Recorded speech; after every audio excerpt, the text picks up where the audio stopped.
Olá, alunos! Vamos iniciar a resolução dos exercícios agora sobre flexão simples.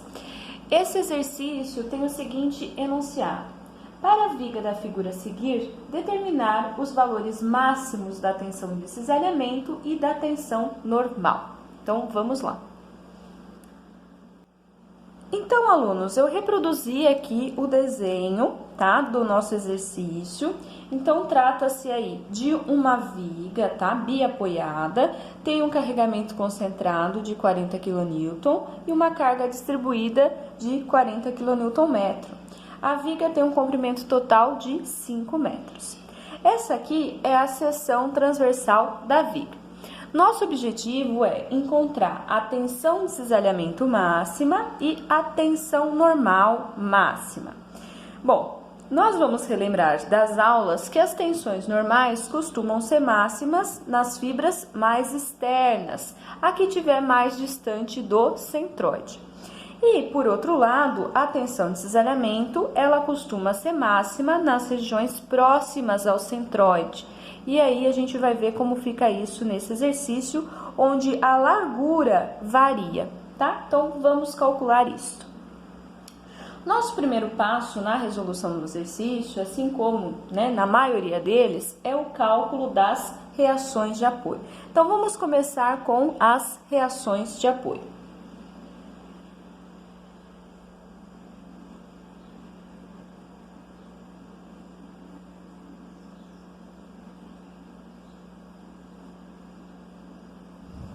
Para a gente conseguir fazer o cálculo aí das reações de apoio, a gente faz o quê? O diagrama de corpo livre. A gente sempre começa do mesmo jeitinho, não muda muita coisa. Então, eu vou desenhar aqui, tá? O diagrama de corpo livre, ó. Vou desenhar aqui a barra com 5 metros. Na posição 2 metros tem uma força concentrada de 40 kN. E tem uma força distribuída, da posição 3 da posição 2 até a posição 5, portanto.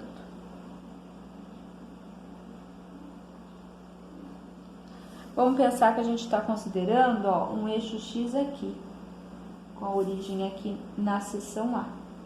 Então, aqui estaria nosso eixo X. Tá? Bom, então retirei aqui os vínculos, vou colocar só para o nosso diagrama ficar completo, vou colocar aqui as dimensões, ó. Então, aqui na seção A, na seção C e na seção B.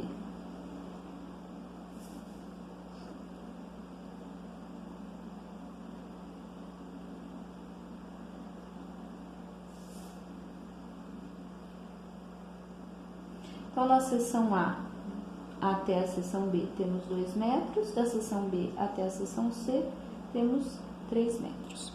Bom, agora nós devemos colocar o quê? As reações de apoio, Quando nós retiramos os vínculos, surgem reações de apoio. Retirei o vínculo da seção C, é um vínculo do primeiro gênero. Vai surgir apenas uma reação aqui, ó, que eu vou chamar de RC. Bom, no vínculo A surgiriam duas reações, concordam? É um vínculo do segundo gênero, duas reações perpendiculares entre si. Mas se a gente observar o problema, não existe nenhuma força na direção X. Portanto, só vai surgir uma reação vertical. Então, eu vou colocar aqui só uma reação vertical e vou chamar ela de RA. Porque automaticamente RAX é zero, Porque eu não tenho nada na direção do eixo X. Então, nosso diagrama de corpo livre ficaria parecido com isso daqui. O que mais que eu vou acrescentar? Bom, sempre que a gente tem um carregamento uniformemente distribuído, a gente faz o quê? Substitui por uma força concentrada equivalente. E ela atua no centróide desta área aqui. Portanto, ela vai atuar na metade desses 3 metros. Vai atuar a 1,5 da seção C. Então, vamos desenhar ela aqui. Então, eu tenho aqui uma força concentrada equivalente e ela tá com o valor, né? Vai ser a intensidade vezes o comprimento onde ela tá atuando. Então, portanto, 40 vezes 3. E essa distância, né, como eu falei para vocês, é exatamente na metade. Então, essa distância aqui, ó, é 1,5. Bom, pronto, aí temos nosso diagrama de corpo livre completo. Uma vez que a gente tem o diagrama de corpo livre completo, o que a gente faz? Aplica as equações de equilíbrio. Então, vamos aplicar aqui agora as equações de equilíbrio.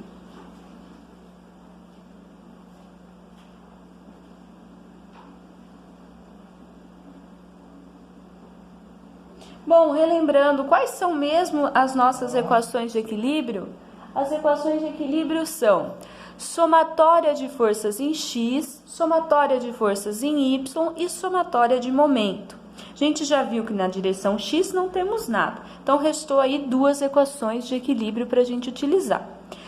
Bom, podemos iniciar com qualquer uma delas. Eu vou começar com somatória de momento em A, porque se eu fizer somatória de momento nesse ponto, esta reação, né, a linha de ação desta força, intercepta o ponto A e ela não vai entrar na equação e a gente fica apenas com uma incógnita. Então, vamos fazer isso, ó. Vamos fazer somatória de momento em A igual a 0. O que eu vou fazer? Vou considerar que o sentido anti-horário, nesse caso, é positivo. Então, vamos observar todas as forças que fazem tendência de giro no ponto A para escrever a equação de equilíbrio. Então, aqui está o ponto A e eu vou aplicar as forças. Bom, vamos começar aqui com a força, ó. Vamos começar com a força de 40 kN. Ó, 40 kN está de cima para baixo. Ela faz rodar nesse sentido aqui. Qual que é esse sentido? O sentido horário. Então, eu vou entrar ela na equação como menos 40. Qual que é a distância? Ó, é a distância perpendicular entre a linha de ação da força e o ponto. Então, vezes 2 metros. Outra força que a gente tem atuando, ó, na mesma direção e sentido, é a força equivalente de 40 vezes 3. Agora, a distância vai ser quanto? Vai ser 3,5. Então, eu vou ter aqui menos 40 vezes 3 vezes 3,5. Finalmente, a última força que falta é a força reativa RC. Ela está de baixo para cima, ela faz giro no sentido anti-horário. Portanto, eu vou colocar aqui mais RC vezes 5 igual a 0. Então, essa aqui é a nossa equação. Bom, resolvendo essa equação, eu já chego no valor de RC. RC vale 100 kN. Aplicando agora a segunda equação de equilíbrio, eu vou retirar o valor de RA. O que a gente tem? Ó, RA mais RC menos 40 vezes 3 igual a 0. Resolvendo essa equação, eu chego no valor de RA igual a 60 kN.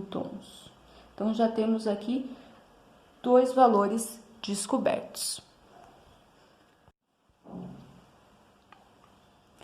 A próxima etapa na resolução dos exercícios é a obtenção dos esforços solicitantes. Então, eu vou começar aqui a numerar para a gente não se perder. Então, aqui o primeiro passo foi a obtenção das reações de apoio. Vamos agora para o segundo passo, que é a obtenção dos esforços solicitantes.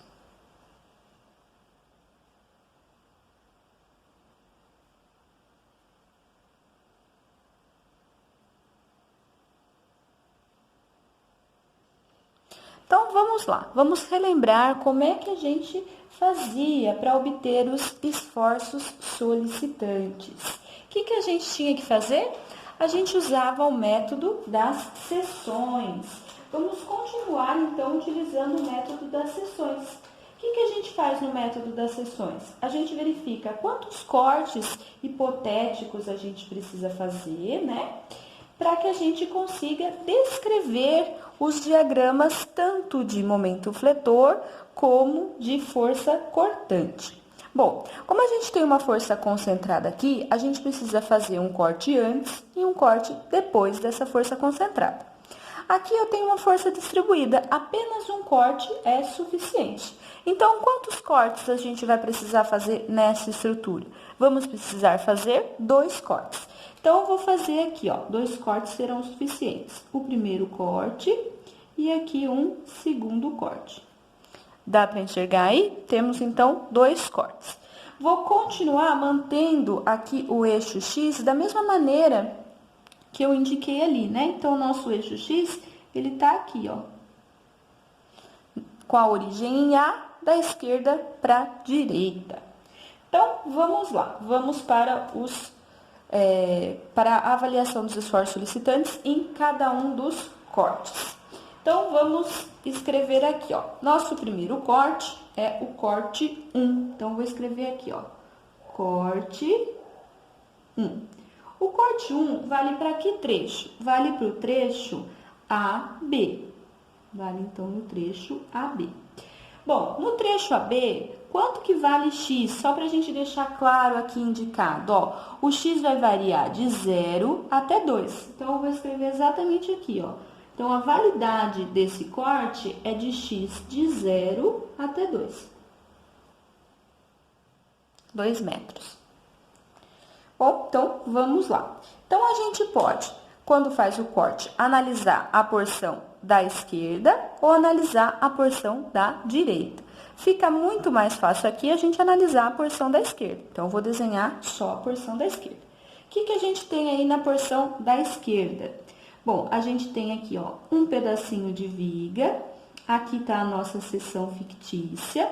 A gente tem uma força reativa ali, que seria o RA, que a gente já descobriu que vale 60 kN, né? E a gente tem essa distância de X aqui. É isso que a gente tem. Bom, e para restabelecer o equilíbrio, o que surgem? Surgem os esforços solicitantes. Então, vamos colocar aí, vamos indicar os esforços solicitantes. Eu sempre indico os esforços solicitantes na posição positiva, porque assim, na hora que sai o resultado, se sair positivo é positivo mesmo, e se sair negativo é negativo mesmo, a gente não se confunde. Então, a cortante positiva, ela provoca giro horário na seção, então tá aqui a cortante positiva, e o momento positivo, ele traciona as fibras inferiores, então aqui tá o momento positivo. Então, aplicando as equações de equilíbrio aqui, ó, vai ser muito simples, né? Nesse caso, nesse primeiro corte. O que a gente tem, ó? Somatória de forças em Y igual a 0. O que a gente tem em Y? A gente tem a cortante apontando para baixo e tem a força de 60 apontando para cima. Então, a gente chega aqui, V, né, que é o valor do esforço cortante, é igual a 60 kN. Essa foi bem fácil. Agora, vamos fazer somatória de momento na seção igual a 0. O que eu tenho na seção? Bom, o esforço cortante não entra, né? Porque ele tá aí com a linha de ação passando pela seção. Vai entrar o próprio momento M, né? Então, o próprio momento M fazendo aí giro no sentido anti-horário. Vou por aqui M positivo. E a gente vai ter a força de 60 agora fazendo giro no sentido horário. Então, ela vai ser 60 vezes x.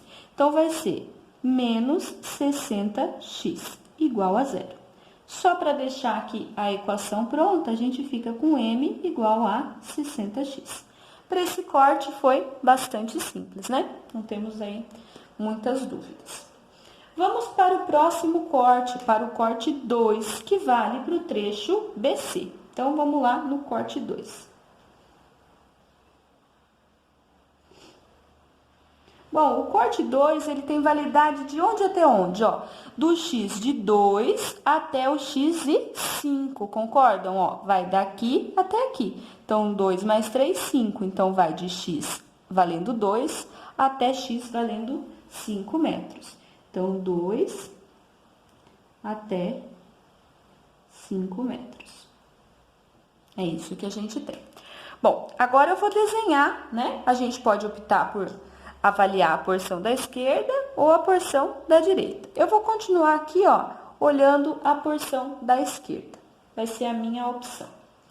Então, vou desenhar aqui para vocês. Então, a gente tem agora, ó, temos aqui a nossa viga, mais ou menos, né? Ficou muito retinha. Temos aqui a força de 60 kN. Temos uma força aplicada aqui de 40 kN. E temos uma força distribuída de 40 kN. Então, aqui está a nossa seção S. O que tem que surgir na seção para restabelecer o equilíbrio? Surgem os esforços solicitantes. Então, vai surgir aqui a força cortante, novamente no sentido positivo, provocando o giro horário na seção. E o momento fletor, que é positivo, tracionando as fibras inferiores. Então, vamos lá. O que a gente tem? Olha só. A gente tem, então, que a distância aqui deste ponto, né, do ponto A, até a seção é um valor x arbitrário qualquer. Então, vou indicar aqui. Até aqui vale x. Certo? Bom, a distância dos 60 kN até o 40 kN, de acordo com o nosso desenho, vale 2 metros. Então, vou indicar aqui, ó, que essa distância dos 60 até o 40 kN vale 2 metros. Bom, se aqui vale 2 metros, quanto é que vale o restante? É fácil de enxergar que vale x menos 2. Então, vamos indicar isso, que vale x menos 2. Então, esse trecho aqui, ó, vai valer x menos 2. Bom, o que a gente fez quando a gente tinha uma força distribuída? Transformamos numa força concentrada equivalente. Aqui será feito o mesmo. Então, vou fazer aqui uma força concentrada equivalente que vai atuar na metade da distância onde ela está atuando, ó. Então, vou colocar aqui, ó. Essa aqui é a nossa força concentrada equivalente e ela vai valer 40 vezes x menos 2. Concordam que é 40 vezes x menos 2? É o 40 atuando nessa distância x menos 2. E qual que vai ser a distância, né, que ela vai estar aqui aplicada, né? A posição, melhor dizendo, onde ela está aplicada. Quanto é que vale esses trechinhos? Vale exatamente x menos 2 dividido por 2. Então, aqui vale x menos 2 dividido por 2. Certo? Deu para entender? Bom, então, agora vamos aplicar as equações de equilíbrio para essa segunda parte. Então, o que a gente tem aqui nessa segunda parte, ó? Vamos lá. Somatória de forças em Y igual a 0. Bom, o que a gente tem em Y? A gente tem a força cortante V, vamos começar por ela. Vou colocar como sendo de baixo para cima positivo, para já entrar aqui com a força cortante positiva, V. Mais 40 vezes x menos 2. E apontando para cima, então, contrário aqui do nosso positivo, vai valer menos 60 igual a 0.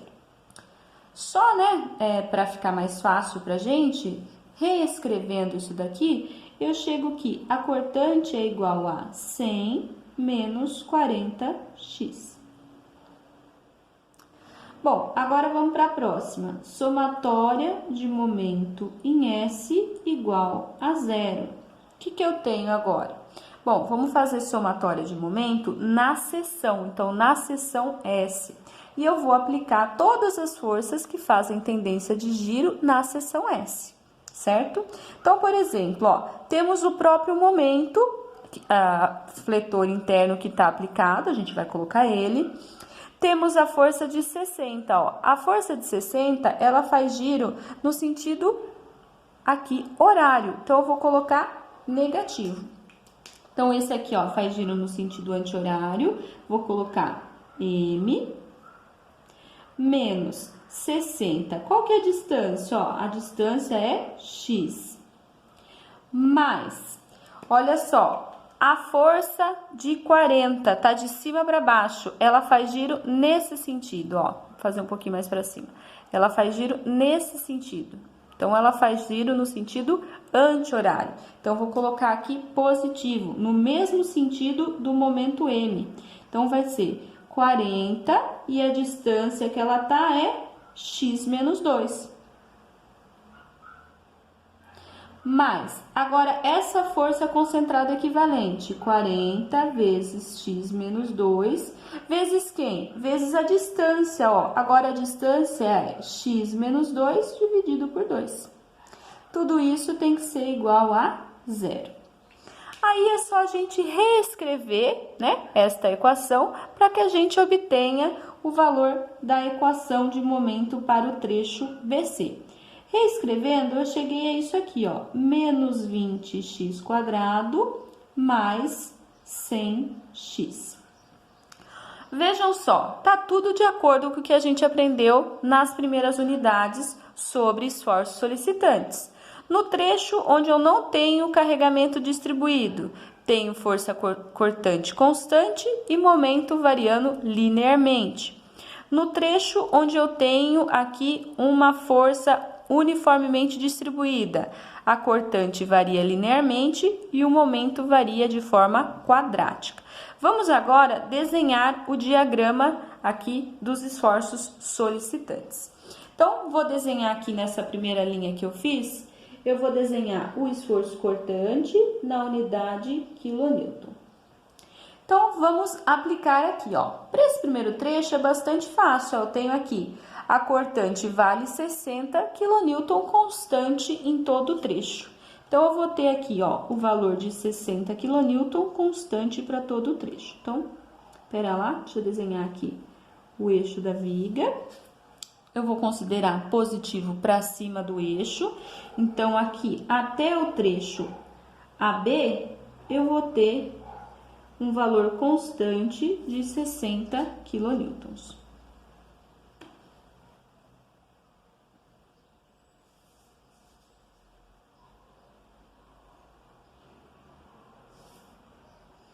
Então, aqui o valor é de 60 kN positivo. Bom, no próximo trecho, olha só, o esforço cortante, ele varia linearmente. Bom, nesse trecho, o x começa valendo 2, então eu tenho que fazer 100 menos 40 vezes 2. Então, fica 100 menos 80. 100 menos 80 vale 20. Então, vai começar aqui, ó, com o valor de 20. E no final, x vale 5, então vai ser 100 menos 40 vezes 5. Então, 40 vezes 5 é 200, eu vou ficar com o valor de menos 100. Então, aqui embaixo, ó, vai valer menos 100. Então, eu vou colocar aqui mais ou menos para indicar que vale menos 100.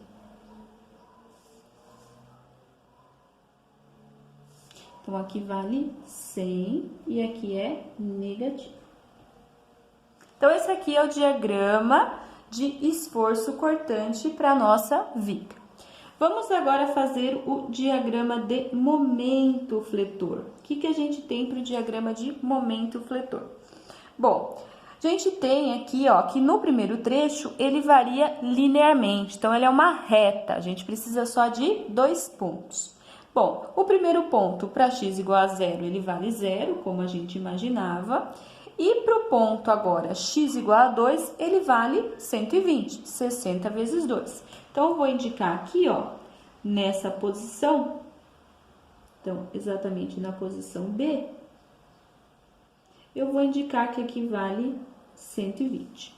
Então, vai ser uma reta e esse valor aqui é o valor de 120. Bom, e no segundo trecho? Olha, o segundo trecho é uma parábola. Então, a gente precisa de pelo menos 3 pontos. Qual o ponto que eu vou acrescentar, adicionar aí? Bom, eu vou adicionar o momento máximo. Se a gente ver aqui, neste diagrama de esforço cortante, existe um ponto onde a cortante é 0, ou seja, eu tenho um ponto de momento máximo. Então, vamos descobrir qual que é esse ponto aqui. Então, vou fazer assim, ó.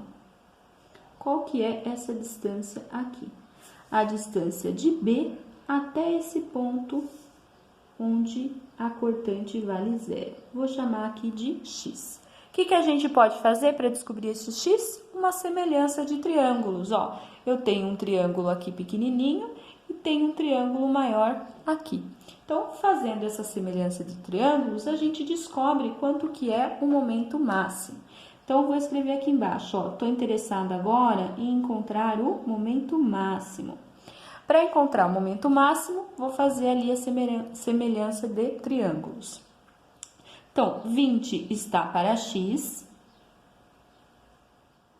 Assim como, no outro lado, quanto que vale esse trecho? Ó, ele vale quanto? Vale 3 menos X, certo? E eu tenho aqui o esforço valendo 100. Então, vai ser 100 dividido por 3 menos X. Então, resolvendo isso, né? Eu posso chegar aqui, ó, vai ser 100x, passo multiplicando para lá, vai ficar 60, 20 vezes 3, 60, menos 20x. Resolvendo isso, eu chego em x igual a meio. Então, esse pedacinho aqui vale meio. Portanto, qual que é a posição que eu tenho o momento máximo? É na posição 2,5. Então, eu vou fazer para a posição 2,5. Aplicando aqui na equação x igual a 2,5, então, m para x igual a 2,5, eu chego no valor de 125 kNm. Então, aqui o momento, né, eu esqueci de colocar, tá na unidade kNm. Então, exatamente para essa posição aqui, ó,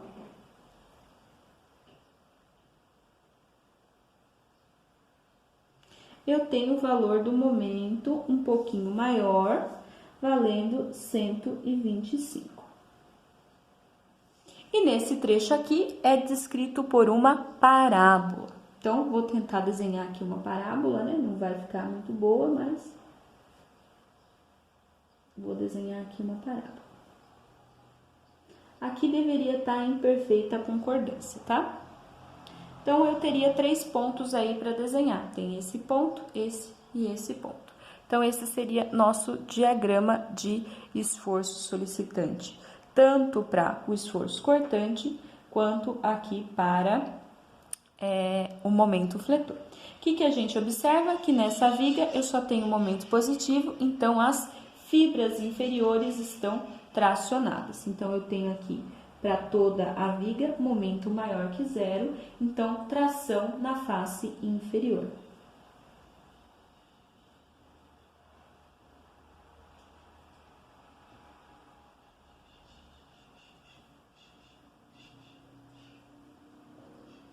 Então, quais serão as informações importantes, né, que a gente vai retirar dessa parte? Ó, a gente vai retirar qual que é o valor do esforço cortante máximo. O esforço cortante máximo vale, portanto, 100 kN. E o valor do momento fletor máximo, que no caso, o momento fletor máximo vale 125 kNm. Vamos guardar essas informações para o próximo passo. O próximo item, né, que a gente vai precisar para poder encontrar as tensões são as propriedades geométricas da seção transversal. A gente vai precisar conhecer o centroide, a gente vai precisar conhecer os momentos de área, tanto o momento estático como o momento de inércia. Então, esse vai ser o nosso próximo item. Então, eu vou chamar aqui, ó, de item 3, propriedades geométricas.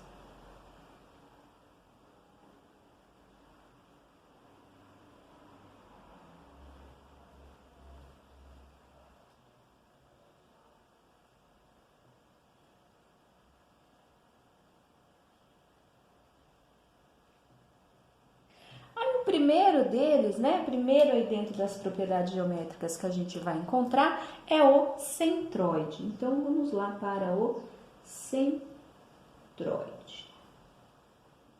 Centroide. Então, para encontrar o centroide, eu vou aqui reproduzir pra gente, né, a nossa seção transversal. Então, vou colocar ela aqui, ó. Igualzinha a seção transversal que a gente estava usando no item anterior, tá? E a gente vai, então, encontrar agora as propriedades do centroide. Vamos relembrar o que a gente precisa. Para encontrar o centroide, a gente precisa colocar eixos para servirem de referencial. Então, assim, ó, a nossa seção, ela tem aqui, ó, um eixo de simetria. Então, a gente já sabe por onde passa uma das coordenadas do centroide. A gente já sabe que uma delas é exatamente no eixo de simetria. Falta a gente descobrir qual que é a posição, né? Qual que é a altura desse centroide. Então, eu vou colocar o nosso sistema de eixos com origem exatamente aqui no eixo de simetria, aqui na parte superior. Então, vou desenhar aqui, ó. Aqui vai ser o nosso eixo Z de referencial e aqui o nosso eixo X também de referencial. X não, Y, perdão. Então, aqui tá o eixo Y e aqui tá o eixo Z. Certo? Dá para enxergar aí? Bom, então, nós vamos agora encontrar essas coordenadas do centroide. Eu vou chamar de Y do CG para indicar a coordenada Y do centroide. Como que a gente fazia mesmo? Ó, para calcular o centroide, a gente faz o momento estático dividido pela área. O momento estático nada mais é que a área vezes a distância relacionada. Então, vamos fazer isso. Olha só, vamos fazer da seguinte forma. Vamos considerar este retângulo grande menos esse retângulo menor. Então, vamos fazer aqui para o retângulo grande. O que a gente tem? Ó, ele tem 24 de altura e 14 de largura. Então, a área é 14 vezes 24. Qual que é a distância do centroide desse retângulo em relação ao nosso referencial? O centroide desse retângulo, né, por se tratar de um retângulo, também está na intersecção dos eixos de simetria. Então, a posição vai ser exatamente 12. Então, vou fazer aqui vezes 12. Bom, como aqui é uma área vazada, eu vou colocar aqui menos. Essa área vazada tem 10 por 10, tá tudo em centímetro, né? Vocês estão vendo aqui, ó, 10 por 10. E qual que é a coordenada do centroide dessa área pequenininha aí de 10 por 10? O centroide dela vai estar aqui, ó, bem no centro dela. Então, essa distância desta linha até o centroide é 5, mas com relação ao nosso referencial vai ser 12 mais 5, concordam? Então, essa distânciazinha aqui, ó, a gente sabe que vale 5. Mas é sempre com relação ao referencial. Então, vai ser 12 mais 5, que é 17. Tudo isso dividido pela área. Então, a área vai ser 14 vezes 24 menos 10 vezes 10. Isso aqui, ó, fazendo essa conta, depois vocês conferem aí em casa para ver se eu acertei, é 9,88 centímetros. E a posição Z do CG? Olha, essa aqui fica fácil, né? Qual que é a coordenada Z do CG? Já tá ali no eixo de simetria. Então, o Z do CG, nesse caso, para esse sistema de coordenadas, é 0. É isso que a gente tem com relação ao centroide. Vamos agora para a próxima parte, que é a parte dos momentos de área. Então, vou colocar aqui, ó. Vou chamar aqui de 3.1 para ficar bonitinho. E vou chamar aqui de 3.2 momentos de área.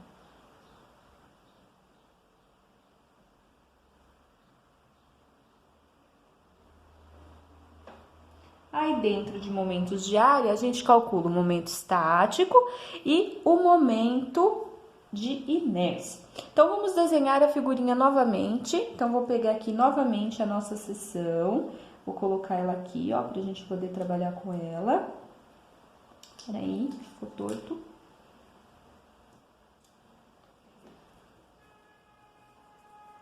Vamos adicionar a informação que a gente já tem agora, ó, que a gente obteve lá em cima, que é a posição do centroide. Então, eu vou adicionar aqui a posição do centroide, né? Vou desenhar, na verdade, os eixos centroidais. Então, os eixos centroidais, ó, ele tá aqui na posição Y, 9,88. Quer dizer, um pouquinho para cima aqui desses 12, né? Vou colocar aqui, mais ou menos. Aqui é mais ou menos. Então, aqui estaria o eixo Y e aqui estaria o eixo Z centroidal. Então, esse ponto onde eu coloquei aqui é exatamente o CG. Então, vamos escrever aqui fora as coordenadas do CG que a gente obteve, ó. É 9,88 com relação à face superior. Então, essa distânciazinha aqui, ó, vale 9,88. E quanto que fica sobrando aqui? Fica sobrando 24 menos 9,88. Então, vou colocar aqui, ó, pra gente ficar bem certinho essas informações. Então, aqui ficou 9,88 e aqui ficou 14,12. Quando a gente vai analisar as tensões, a gente analisa as tensões por fibras, né? Então, eu posso analisar em várias fibras. Então, eu vou colocar aqui as fibras que seriam interessantes para a gente analisar. Então, por exemplo, olha aqui, ó. Seria interessante a gente analisar essa primeira fibra, que é uma fibra extrema. Vou chamar essa aqui de fibra 1. Sempre é interessante a gente analisar a fibra onde passa o CG. Aqui, então, vai ser a fibra 2. Como aqui, ó, a largura muda de tamanho, passa a ser uma fibra interessante. Vou chamar essa aqui de fibra 3. E, finalmente, ó, aqui temos uma fibra interessante porque também muda de largura, é a fibra 4. E essa última aqui, que é de extremidade, que é a fibra 5. Então, teria aí 5 fibras que seria interessante a gente avaliar. Bom, o que a gente vai pensar? Olha, eu quero apenas as tensões máximas. Se eu quero a tensão máxima de cisalhamento, onde que é interessante eu calcular a tensão de cisalhamento? É interessante a gente calcular na fibra do CG. Porém, na fibra 3, a espessura muda e isso pode fazer diferença. Então, vamos avaliar para essas duas fibras, calcular o momento estático para a fibra 2 e para a fibra 3. Então, vamos calcular aqui o momento estático para cada uma das fibras. Relembrando que o momento estático é somatória da área I vezes YI, tá? Então, vou começar aqui, ó, calculando. O momento estático, ele vai entrar em módulo, tá? Por isso que eu já vou escrever aqui em módulo, para a fibra 2. Bom, então, para a fibra 2, é essa fibra que tá aqui. A gente pode usar a área que está acima ou abaixo da fibra. Vamos utilizar, então, a área que está acima dessa fibra. Vou fazer os desenhos aqui no cantinho, ó. Então, vamos desenhar aqui a fibra 2, ela tá exatamente aqui, ó. Ela tem aqui a altura total de 9,88, portanto, né, o centroide deste retângulo, dessa área, está a 4,94. E onde que está a posição dos eixos, né? A posição dos eixos está, nesse caso dessa fibra, está exatamente aqui, ó. Aqui está o Y e aqui está o Z. Então, como que a gente faz para calcular aqui, ó? Vai ser a área dela é, quanto que é essa distância aqui mesmo? Ó, vamos só olhar aqui na figura, é 14. Então, a área é 14 vezes 9,88, vezes agora esse YI. Quem que é o YI? É a distância do centroide da figura pequenininha até o centroide da figura como um todo. Então, vale exatamente esse valor de 4,94. Bom, tá para cima do eixo seria negativo, mas a gente vai utilizar em módulo, então isso nem vai fazer diferença para a gente. Então, em módulo, resolvendo essa multiplicação, eu chego em 683,3 centímetros ao cubo.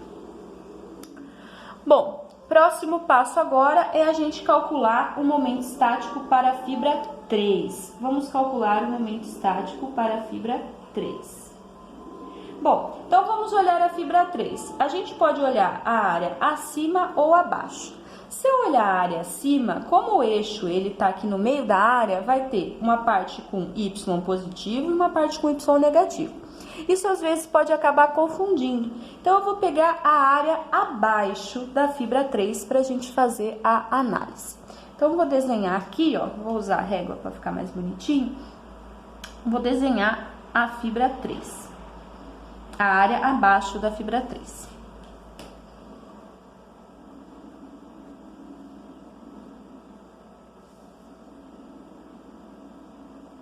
Então, a área abaixo, ó, tem esse retângulo e tem aqui um recorte.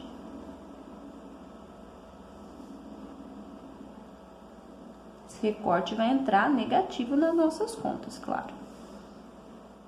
Bom, essa distância aqui, ó, vale 12, pelo que está indicado lá na nossa figura. E essa distância aqui, né, a largura da seção transversal, ela é constante, igual a 14. Onde é que estão os eixos? Nesse caso, o eixo está um pouquinho para cima. O eixo está aqui, ó. Aqui está o centroide. Qual que é a distância do centroide até a fibra 3? Vamos anotar aqui. Qual que é essa distância do centroide até a fibra 3? Bom, a fibra 3 está localizada na posição 12 e o centroide na posição 9,88. Quanto que sobra? 2,12. Então, é isso aqui que a gente tem. Então, vamos lá, a partir desse desenho, a gente consegue encontrar o momento estático referente à fibra 3.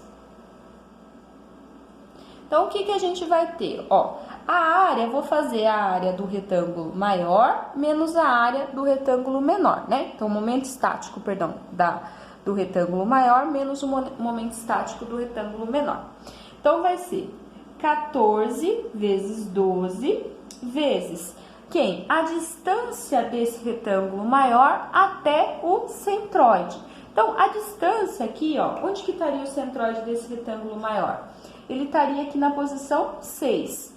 Eu tenho que somar mais 2,12. Então, vai ficar aqui, ó, 6 mais 2,12.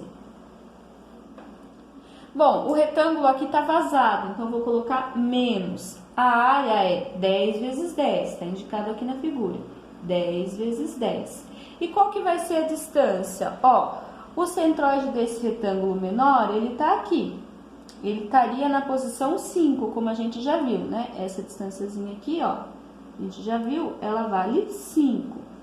Só que eu tenho que somar com mais 2,12. Então, vai ficar 5 mais 2,12. Fazendo essa conta, eu chego no valor do momento estático para a fibra 3.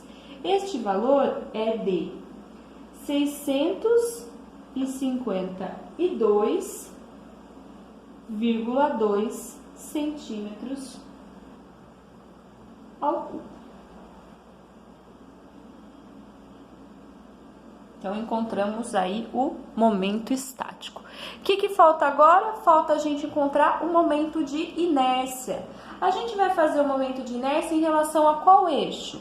Bom, a nossa viga, né, ela está sendo fletida desta forma. Então, a gente vai fazer o momento de inércia com relação a esse eixo aqui, que é o eixo Z, né? Apesar de eu não ter escrito aqui para não poluir o desenho, né? Esse aqui é o eixo Y e esse aqui é o eixo Z. Então, vamos fazer aqui também em relação ao eixo Z. Então, IZ é igual. Então, como é que a gente pode fazer? Ó, nós podemos fazer usando o teorema dos eixos paralelos, a gente faz para o retângulo maior e tira o retângulo menor. Então, o retângulo maior é 14, a base, vezes 24, que é a altura ao cubo, dividido por 12. O centroide dele não coincide com o centroide da figura como um todo, então eu tenho que usar o teorema dos eixos paralelos. Vai ficar 14 vezes 24, vezes aqui, ó, 12 menos 9,88, que é a diferença entre o centroide dele, né, e o centroide da figura como um todo. Isso vai ao quadrado. Menos, agora a parcela do retângulo menor, que é 10 vezes 10, vezes aqui também a distância até o centroide dele, que é 17, menos o centroide da figura como um todo, que é 9,88 ao quadrado. Daqui a gente tira o valor do momento de inércia, que é 11.735,3 centímetros a quarta aproximadamente. Então, agora, finalmente, vamos calcular as tensões. Então, vou colocar aqui, ó, item 4, que é o item tensões. Vou começar pelas tensões de cisalhamento. Tensões de cisalhamento.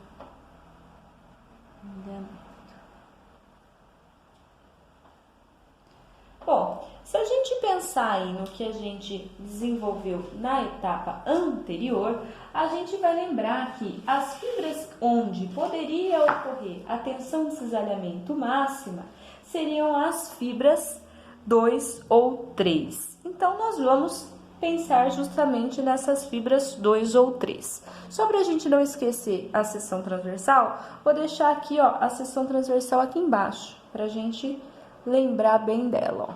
Peraí, deixa eu colocar ela aqui.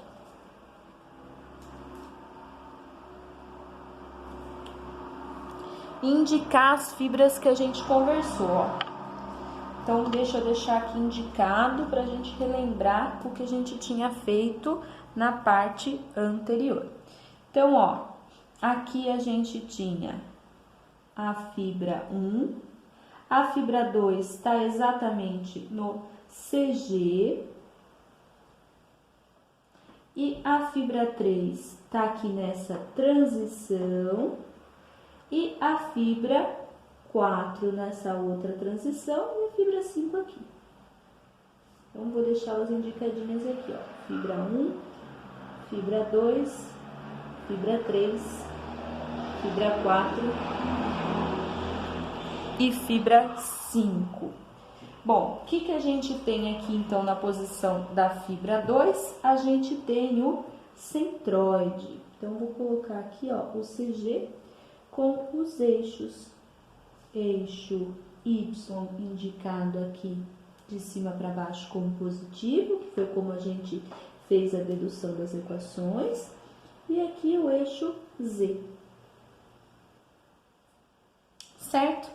Bom, vou deixar indicado aqui do outro lado também, para a gente ficar com todas as informações, a posição do centroide que a gente obteve anteriormente, ó.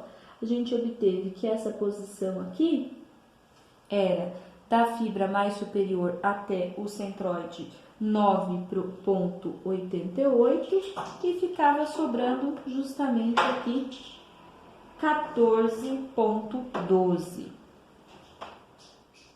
Então, vou deixar aqui tudo indicadinho para a gente relembrar o que a gente obteve nas partes anteriores. Tudo aqui em centímetro. Então, isso aqui é o que a gente já tinha. Bom, então vamos lá para as tensões de cisalhamento. Nós queremos encontrar a tensão de cisalhamento máxima. Relembrando da aula, ó, a equação era essa aqui. O módulo do esforço cortante vezes o módulo do momento estático dividido por B, que é a largura aonde a gente está avaliando, então a largura da fibra, vezes IZ. Isso aqui é o que a gente precisa para calcular a tensão de cisalhamento. Então, vamos descobrir onde ela é máxima. Um ponto interessante de se analisar é a seção do CG, né? A fibra do CG, perdão. Então, vamos lá para a fibra do CG. A fibra do CG é a fibra 2. Então, vamos colocar todas as informações que já obtivemos nas etapas anteriores. O esforço cortante máximo era 100 kN. O momento estático para a fibra 2, nós obtivemos o valor de 683,3 centímetro ao cubo. Dividido aqui por qual que é a largura na fibra 2. Olha aqui no desenho, a largura na fibra 2 vale 14. Então, 14 vezes o momento de inércia, que é 11.735,3. Fazendo esta conta, eu chego a 0,42 kN por centímetro quadrado. Bom, para a fibra 2 está pronto. Agora vamos analisar a fibra 3.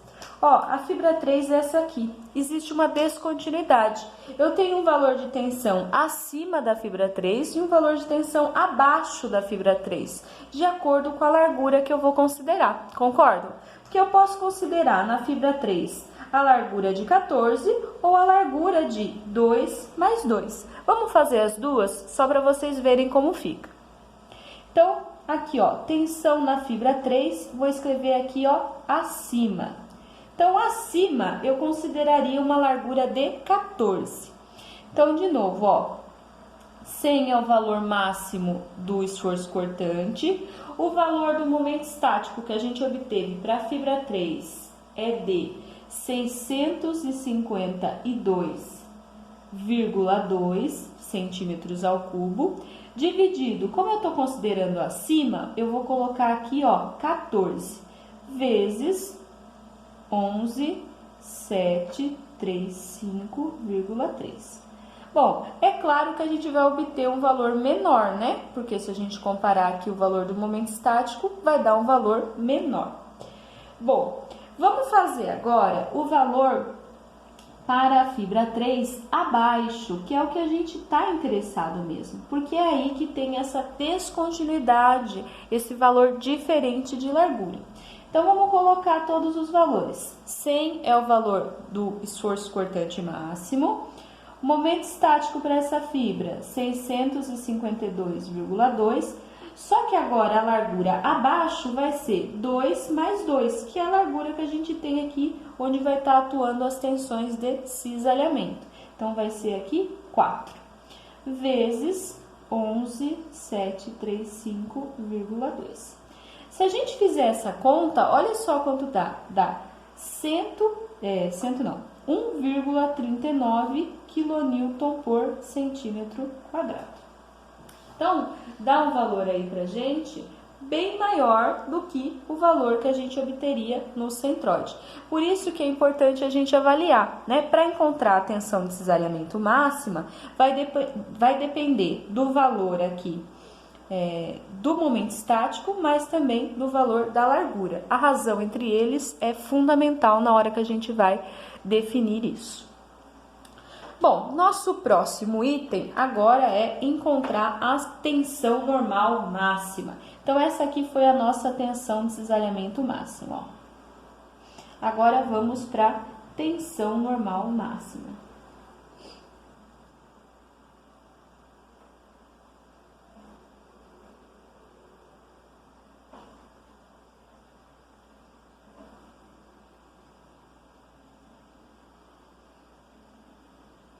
No enunciado não falava se queria tensão máxima de compressão ou de tração, era a máxima. Então vamos considerar assim, ó, que a tensão normal máxima é igual ao máximo entre a tensão de tração máxima e a tensão de compressão máxima. Então tanto faz se é de tração ou se é de compressão.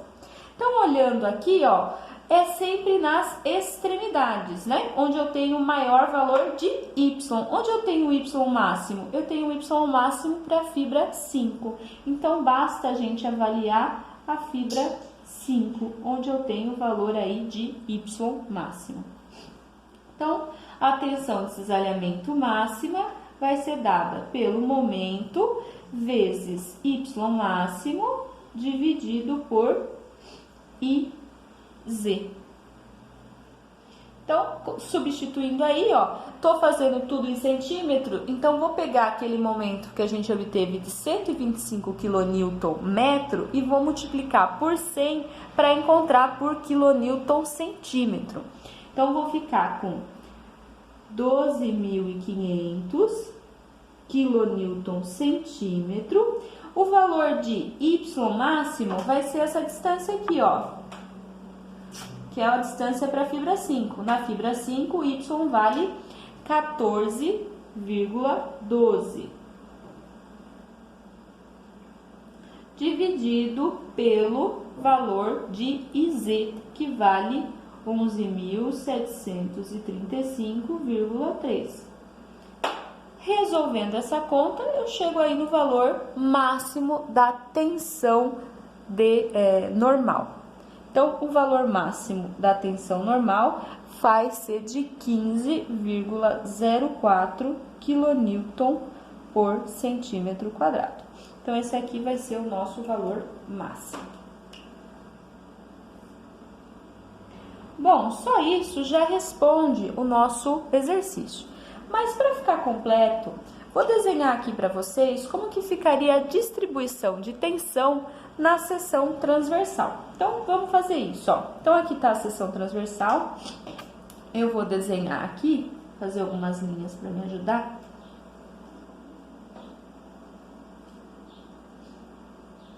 As fibras máximas aqui. E vou desenhar tanto como ficaria o perfil de tensões de cisalhamento, como ficaria o de tensão normal. Então, olha só o que a gente tem. Vou fazer primeiro para a tensão de cisalhamento. Então, tá aqui, ó, a tensão de cisalhamento. Aí, de acordo com as fibras, nós vimos, né, e sabemos que nas fibras mais externas não tem área, então não tem momento estático associado. Então, aqui vale 0 e aqui vale 0. A gente obteve para a fibra 2 o valor de 0,42. Então, eu vou colocar aqui para a fibra 2 um valor de 0,42. Obtivemos para a fibra 3, acima, um valor aqui pequenininho que eu não cheguei a calcular, mas abaixo um valor bem maior de 1,39.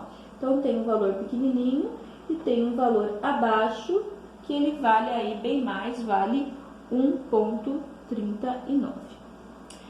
Bom, aqui nesse ponto, né, na fibra 4, eu também teria uma descontinuidade. Eu viria com um valor maior e depois viria para um valor menor. A gente vai lembrar que nas seções aí retangulares, a variação da tensão de cisalhamento, ela é quadrática, então aqui tudo vai ser parábola. Então, eu teria uma parábola aqui, ó, com o máximo aqui. Teria uma outra parábola unindo esses dois pontos e uma parábolazinha menor aqui. Eu teria este perfil. Até posso desenhar aqui, ó, para ficar bonitinho, as fibras.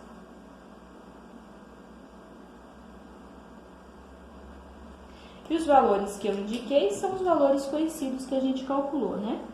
na fibra 2 e na fibra 3 abaixo. Isso aqui, então, é distribuição de tensão de cisalhamento e está em kN por centímetro quadrado, certo? Bom, aí agora, para as tensões normais, é mais fácil, né? Tem uma variação linear. Então, vamos desenhar aqui como ficaria essa variação linear. A gente viu que as fibras inferiores estão todas tracionadas. Então, esse valor que a gente encontrou, inclusive, é um valor de tração. Então, a gente sabe que o valor máximo da tensão de tração é 15,04. Vou desenhar a tração para cá, tá? Então, vou colocar aqui, ó, o valor de sigma de tração máximo que a gente obteve de 15,04.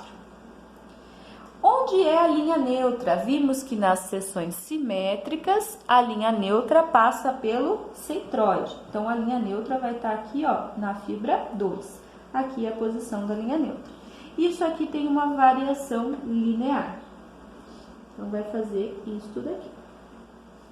E quanto que vale esse pedacinho aqui em cima? Esse pedacinho é a tensão de compressão máxima. Vou deixar aí de tarefa para vocês encontrar qual que é o valor da tensão de compressão máxima. Então, só para ficar bonitinho aqui, ó. Aqui são valores negativos. E aqui são valores positivos que a gente considera tração positiva e compressão negativa.